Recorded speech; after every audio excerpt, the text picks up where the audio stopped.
up, everybody? Derek here with the Bass Factory.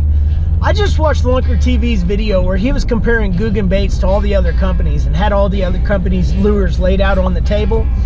Well, I want to give my thoughts on what I think about the GOOGAN Squad and the GOOGAN Baits company. First of all, what do I know about the GOOGAN Squad members? There's 5 of them. There's Lake Fork Guy, LunkersTV, Flair, John B, and AP Bassing, or Perrick. Perrick and John B are both from Illinois, Flair is from Nebraska, and I believe Lake Fork Guy and LunkersTV are both north of me up in Dallas. I've watched a lot of these guys' videos, but I haven't watched all of them. But I'm a student of YouTube, so I believe success leaves clues, and these guys have done it right. They started more in tutorials, and now that they've got a bigger subscriber bases and more eyes on them, they've gone to more of a vlog style, which is actually more popular once you get a bigger channel. But that's how they've been able to grow so big. But not just that, they're having fun and collaborating and coming together. And what's different about them is they all have different personalities, fishing styles, and video formats, and they're all different ages and different stages of their lives, basically. But what's very tactical about these guys is they make their decisions just like a Fortune 500 company, it seems, like a business. And that is very smart, the way that they go about it. I can definitely relate to these guys because I got a patent in the patent office right now, and it's not a Coke can with like 6 hooks hanging off of it or anything. But what's cool about these guys is they've helped other fishing YouTubers realize that there is a goal that can be, you know, sought after and accomplished. You can go after those things if you want to, and you put in the hard work. And it takes a little time and it takes some effort, but it can be obtained. And that's one of the things that I love about these guys, that they've shown the way and paved the way. They've set the bar high, but they've paved it for all the other guys that want to go after the same goals and the things that they're going after right now in their own journey. But a little backstory, I joined BASS in the early 2000s, and I actually was trying to get information for Bassmaster magazine back in the day, trying to learn what I could in the early 2000s on how I could become a better fisherman.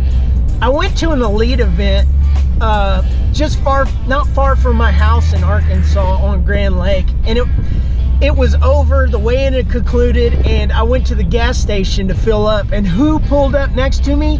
Aaron Martin's on one side, and on the other side of him, Gerald Swindle. So I went over to those guys and was talking to them. We were all leaning up against the side of the boat, just talking. I was trying to get autographs from them. I was so nervous because I was on cloud 9 because I read about these guys in Bassmaster magazine. You know, I looked up to these guys on learning from them. And I remember Gerald Swindle got me a poster and he signed it and gave it to me. And Aaron Martins was talking about the scrounger jig head, and he was catching them out there on points and everything. I remember it like it was yesterday. But I just loved that. And what's crazy about that is that's kind of like what the kids of today are doing, but they're changing. It's not the tournament guys of the way that I was doing it. The kids of today are looking up to these guys that are on YouTube. The GOOGAN Squad, for example. These guys are making an emotional connection to these kids, and they'll do anything, and adults as well, but people are learning in droves from these guys because they've got so many different subscribers. I think they're doing it very well, teaching the younger generation as well. But that's how the information learning has changed. The informational distribution has changed. Just like the radio took out the TV, the same thing is happening. YouTube and streaming is taking out the TV. And I believe that the GOOGAN Squad have capitalized on this way before it ever started happening. Back in 2010, 11, 12, 13, 14, up until that point, I don't think the fishing industry was really realizing these things up until a year or two ago.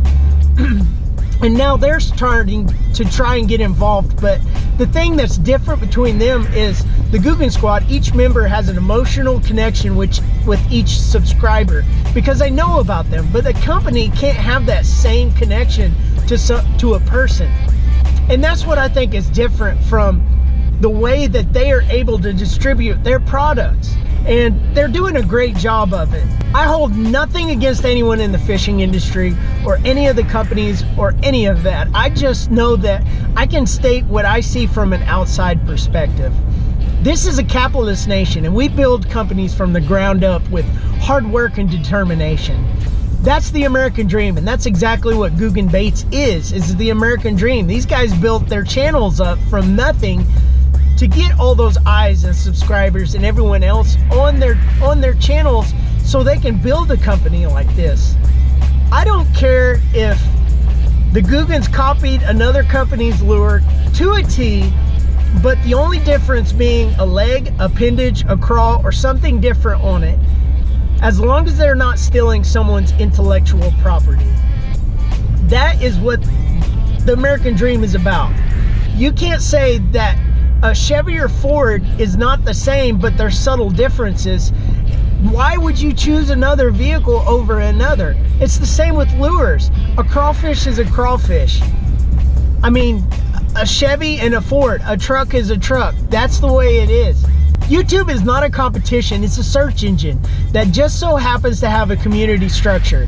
I believe we should congratulate the Googans on what they've accomplished so far. I mean, they've basically gone up against the giants of the fishing industry, or gone against the grain, or broke through the wall, or any other analogy that you want to use.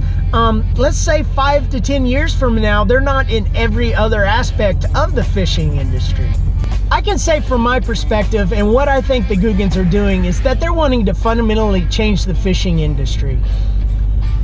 There is no greater motivator than being shunned or told you can't do something by somebody, and I believe that's what's happened. They haven't gotten the attention that they deserved in the past, or been told that they couldn't do something. And I believe that's what motivates them more than ever to go after those goals and what they want. And if I'm wrong, then I'm wrong. But all I can say is, Googans, keep doing what you're doing and go after your goals, and keep showing everybody that everyone else can go after their own goals. And if you look up the term Googan, the meaning of it, we have all been Googans at some point in time in our lives. So subscribe if you haven't already, like this video if you liked it, and comment below. I'll see you guys in the next one.